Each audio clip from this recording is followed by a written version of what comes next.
viendo TV Perú Noticias.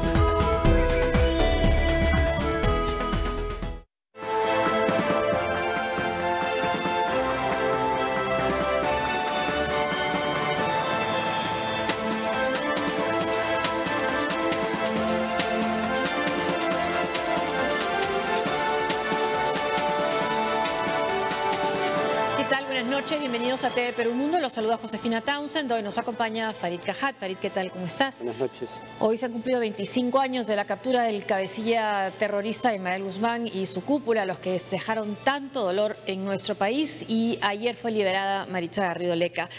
Esto tiene una repercusión no solo nacional, también internacional. Vamos a ver algunas primeras planas o algunas noticias en diarios del mundo, pero tratamos de entender acá en esta conversación por qué este grupo terrorista, primero veamos la nota y luego comentamos con Farid. Veamos la nota. La liberación de Maritza Garrido Leca, tras purgar 25 años de prisión por el delito de terrorismo, concitó la atención de la prensa internacional. Medios como la BBC de Londres, el diario argentino Clarín, la agencia española EFE, entre otros, destacaron la excarcelación de quien fuera la guardiana del líder del grupo terrorista Sendero Luminoso, Abimael Guzmán. A 25 años de la captura de la cúpula terrorista por miembros del Grupo Especial de Inteligencia GEIN, el titular de la cadena alemana Deutsche Welle advierte que Sendero Luminoso aún no ha sido derrotado políticamente. Maritza Garrido Leca, de 52 años y bailarina de profesión, fue detenida por la Policía Nacional el 12 de septiembre de 1992 en el marco de la Operación Victoria, tras la intervención a su vivienda en donde albergaba a Guzmán Reynoso y su esposa Elena Iparraguirre. Según el informe de la Comisión de la Verdad y Reconciliación, Sendero Luminoso es responsable de la muerte de más de 31.000 peruanos. Hemos visto grupos subversivos, terroristas alzados en armas en nuestra región, en América Latina, pero con la crueldad, la hazaña y el fanatismo de Sendero Luminoso, ¿hay otro?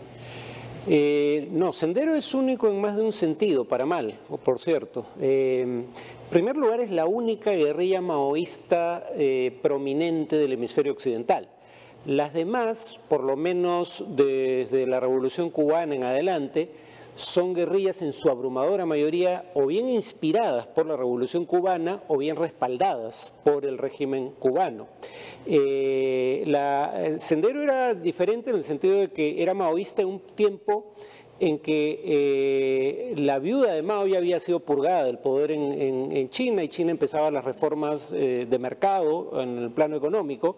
De hecho, recordemos que Sendero Luminoso empieza atacando no al presidente del Perú de la época, sino al líder chino de la época, Deng Xiaoping, hijo de perra. Hijo de perra, y colgaban perros, claro, y Deng Xiaoping, excremento humano. Revisionistas. Entonces, claro, era de rechazo absoluto al régimen, al nuevo régimen chino. Sí.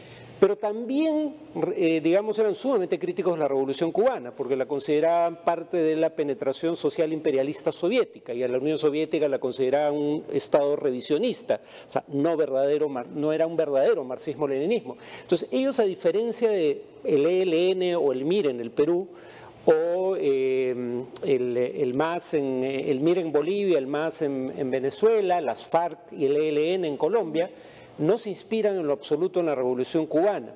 De hecho, no reivindican la Revolución Cubana, no tienen apoyo internacional. En ese sentido es un fenómeno fundamentalmente interno, peruano. Ahora, salvo que el tema del narcotráfico sí puede considerarse de alguna forma una entrada de dinero de otras partes, ¿no? Claro, pero no crean el tráfico de drogas ellos, sino que se montan sobre un negocio existente como fuente de financiamiento. ¿Cómo lo justificaban ideológicamente? Era una cosa curiosa. Decían, finalmente, ¿quién lo consume? Porque en ese entonces el problema de consumo en el Perú no era tan grande. Lo consume la juventud estadounidense, el enemigo histórico, el que respalda los regímenes títeres de nuestra región. Entonces, las víctimas del consumo de drogas son ellos, no nosotros. No es un problema para nosotros.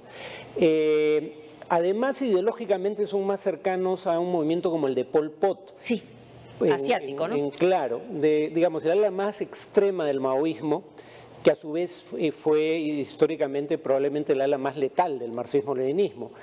Recordemos que Pol Pot, con solo 4 años en el gobierno, da muerte a entre 20 y 25% de la población total del país, que en ese entonces era conocido como Camboya, hoy en día Kampuchea. Ese es el tipo de mentalidad que encontramos en Sendero. Y este ensañamiento contra los líderes populares, el ejemplo más claro, emblemático de María Elena Moyano, pero hay otros, hay alcaldes provinciales también que fueron asesinados por Sendero. ¿De qué manera? Eso también ha sido compartido, hecho por otros movimientos terroristas subversivos en América Latina. Ni siquiera en el Perú, el MRTA no hacía eso. O sea, el MRTA podía ser crítico de la izquierda que participaba en el proceso legal, pero no se dedicaba a asesinar a sus dirigentes. Sendero Luminoso tenía una actitud muy parecida a algo que hemos comentado, el ISIS, la extinción de la zona gris. Claro. O sea, no hay matices, no hay centro. No hay camino al cambio si no es a través de nosotros. Si no es a través de nosotros. Y quien no está contra nosotros, por definición, está en nuestra contra. Luego, entonces, es un enemigo. Entonces, la izquierda que no apoyaba a Sendero, sus dirigentes eran asesinados.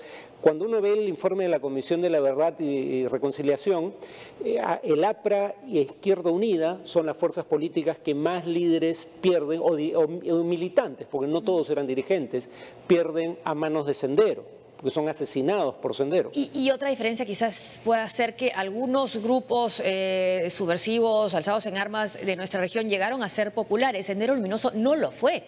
No, de hecho, Nunca. Quienes estudian el tema también en eso se parecen curiosamente a ISIS, y menos a Al-Qaeda, pero a ISIS. Lo que pasa con Sendero, según la descripción de Ponciano del Pino y Carlos Iván de Gregori, es que, claro, a veces llegan a algunas comunidades y se convierten en el poder local. A punta del miedo. A punta del miedo, la comunidad, claro. Igual con ISIS. La gente los acepta porque no tiene forma de expulsarlos, no tiene alternativa. Pero lo que también ocurre es que cuando llegan ellos acaban ciertas formas de crimen. Y entonces eso hace que tengan algún grado de legitimidad, pero por razones totalmente ajenas a su ideología. No llegan a entrar y a ser aceptados por un sector, no por toda la población, por su ideología. Otra forma que también tiene que ver con una experiencia del ISIS, a veces hay comunidades campesinas enfrentadas por tierras y entonces un actor externo que viene para tratar de implantar una guerra que les es ajena, es tomado como aliado por una de las comunidades en su lucha contra la otra. Pero nuevamente, ahí no es la ideología lo que está en juego, sino el buscar aliados en la lucha por un bien en disputa. Y otro punto es que fueron derrotados. Claro, cuando se dice ¿por qué no negociar? Bueno, no hay que negociar porque, primero porque no queda claro que hubiese algo que pudiera satisfacerlos y llevarlos a abandonar las armas. No, y lo que negoció Guzmán fue en prisión por una torta y por visita de su mujer. Claro. Claro, bueno, sí, ese es un tema aparte, ¿no? Pero en principio no queda claro qué se les podía ofrecer desde el Estado que los hubiera llevado a abandonar las armas. Porque ellos querían demoler el Estado, además. Ellos querían derrocar el Estado existente, pero además fueron derrotados. O sea, no tiene ninguna gracia pedir un acuerdo de paz cuando ya no tienes capacidad de negociación porque estás preso. Y además, del campo a la ciudad no llegaron a tener el campo de su parte. Y llegaron esa es una de las paradojas, ¿no? Una de las cosas que distingue al maoísmo de otras corrientes radicales de izquierda es que cuando usan la violencia siempre tienen esta estrategia de cercar las ciudades desde el campo. Para empezar, porque ellos decían que el Perú no era un país capitalista, sino semifeudal y semicolonial. Vayan a saber qué cosa era la otra mitad, si era solo semifeudal. Pero en fin, el tema es una guerra del campo a la ciudad. La paradoja es que Sendero es derrotado en el campo por la acción de las Fuerzas Armadas, pero también de los ronderos, las fuerzas de autodefensa. Sí. Y ellos pretenden que ya han logrado el control rural que buscaban y que por eso estaban yendo a la fase de tomar las ciudades. Pero ellos nunca acercan las ciudades, más bien es al contrario. Se refugian en las ciudades porque son derrotados en el campo. Y claro, Abimael Guzmán es un personaje no solo siniestro, sino cobarde. ¿No? O sea, primero se refugia en Lima, pero no va a Los Conos, va a Surco. No vive nada mal. No vive nada mal, de hecho, ¿cómo lo descubren? ¿Cómo descubren la casa en Surco? Porque la casa que habían descubierto en Monterrico se encuentran restos de whisky, cigarrillos Winston, vinos importados, que son los mismos que se encuentran en la basura de la casa alquilada por Garrido Leca y su pareja. y él que mandaba a morir a sus militantes y a matar sin contemplaciones. Vivía de esta manera también. Cuando no solo vive en cierta opulencia, sino que cuando van por él no ofrece la menor resistencia y se entrega mansamente. Cambiemos de tema. El régimen norcoreano amenazó a Estados Unidos tras la imposición de nuevas sanciones aprobadas por el Consejo de Seguridad de la ONU. Para Donald Trump, la resolución aprobada es un paso muy pequeño. Corea del Norte ha rechazado el endurecimiento de sanciones aplicado por el Consejo de Seguridad de las Naciones Unidas y ha lanzado una severa advertencia contra Washington. La República Popular Democrática de Corea está lista para usar cualquier forma de medios definitivos y las próximas medidas de Corea del Norte harán que los Estados Unidos sufran el mayor dolor que jamás hayan experimentado en su historia. Las nuevas medidas del Consejo de Seguridad de las Naciones Unidas contra Corea del Norte imponen la prohibición a las exportaciones textiles del país y limitan la importación de petróleo. Esta ronda de sanciones es la novena que se aprueba por unanimidad en este organismo desde 2006. Pero el presidente estadounidense Donald Trump también respondió a Corea del Norte y a la ONU antes de su reunión con el primer ministro de Malasia. El republicano ha señalado que la resolución aprobada es un paso muy pequeño y que este paso no es nada comparado con lo que finalmente tendrá que pasar, aunque sin aclarar a qué se estaba refiriendo. China, por su parte, pidió la implementación completa de la última ronda de sanciones contra Pyongyang, subrayando que este es un paso adelante en respuesta al programa nuclear del régimen de Kim Jong-un. Mientras que Japón saludó al Consejo de Seguridad, agregando que es importante imponer un mayor nivel de presión contra Corea del Norte. Esta tarde, el ahora ya ex embajador de Corea del Norte en Lima, Kim Hang-chol, respondió a la expulsión anunciada en la víspera por nuestra Cancillería.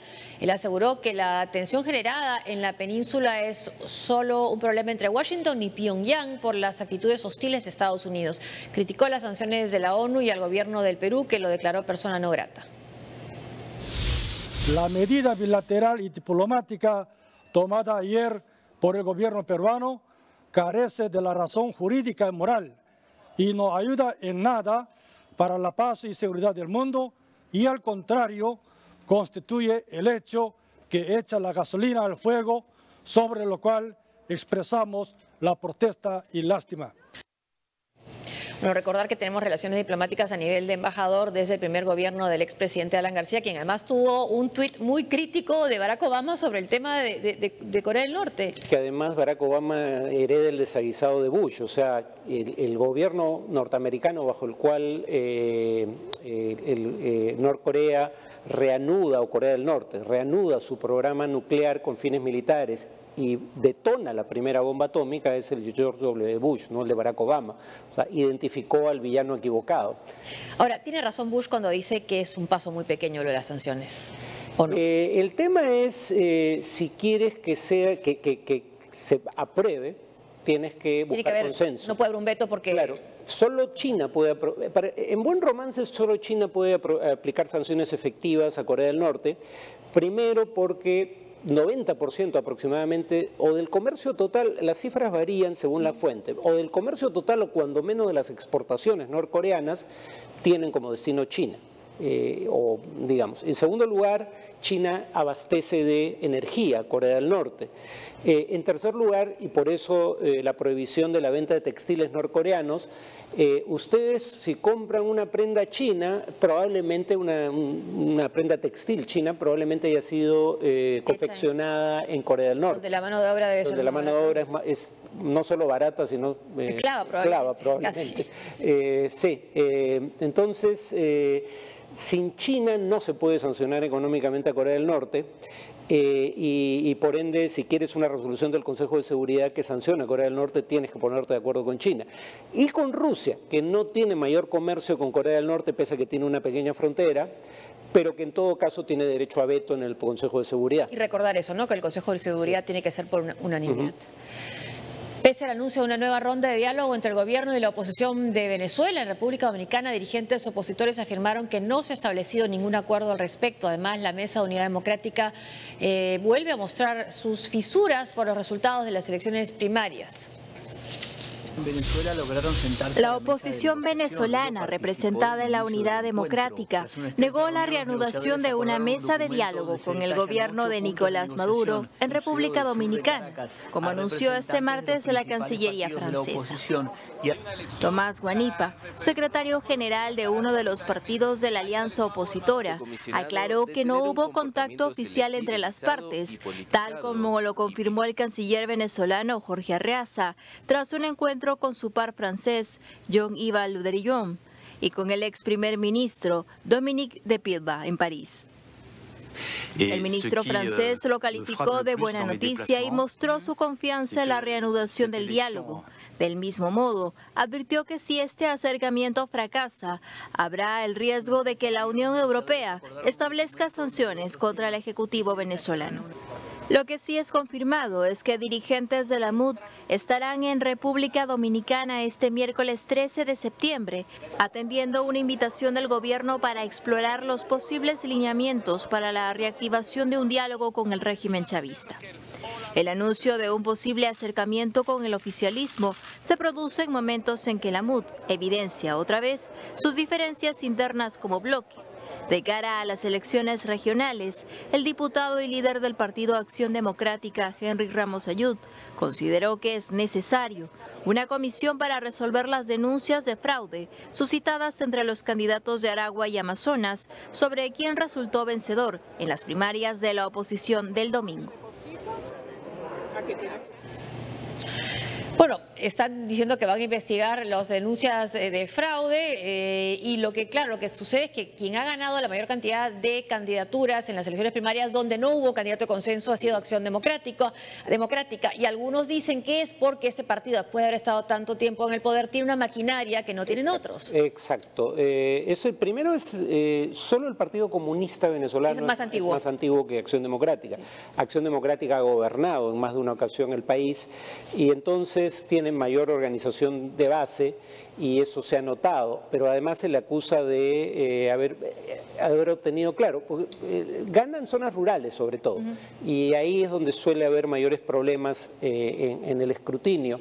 Y dado los precedentes, no parece verosímil que Acción Democrática sea la primera fuerza dentro de la oposición. En todo caso, esto es lo que estaba buscando el gobierno. A juzgar por las encuestas y por el último resultado electoral auténticamente competitivo, que fue el de las elecciones para el Congreso en 2015, diciembre de 2015, el gobierno no tiene cómo ganar una elección limpia. Ahora tiene 20 de 23 gobiernos provinciales, cuando menos perdería una parte, si no la mayoría de ellos. Entonces, ¿qué busca? Básicamente dividir a la oposición, vetar alguna de sus candidaturas y de ese modo fomentar el ausentismo el día de las elecciones. Y de repente hasta negociar para demorar un poco todo el proceso. Una pausa y volvemos. El presidente francés y el rey de Holanda llegan a la zona devastada de Irma en el Caribe.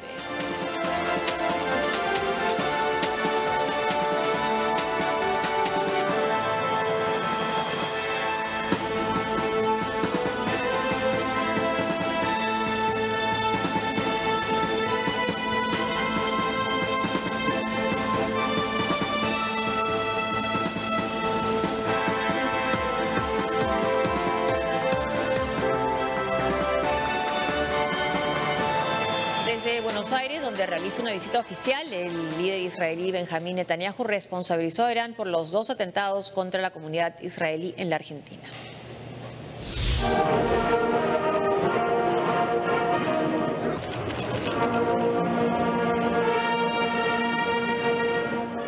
Un homenaje al general San Martín ha marcado el inicio del segundo día de visita del primer ministro israelí Benjamín Netanyahu a la República Argentina. Esta es la primera vez que un alto líder israelí llega a América Latina y algunos miembros de la izquierda socialista y el Comité de Solidaridad con Palestina lo han rechazado.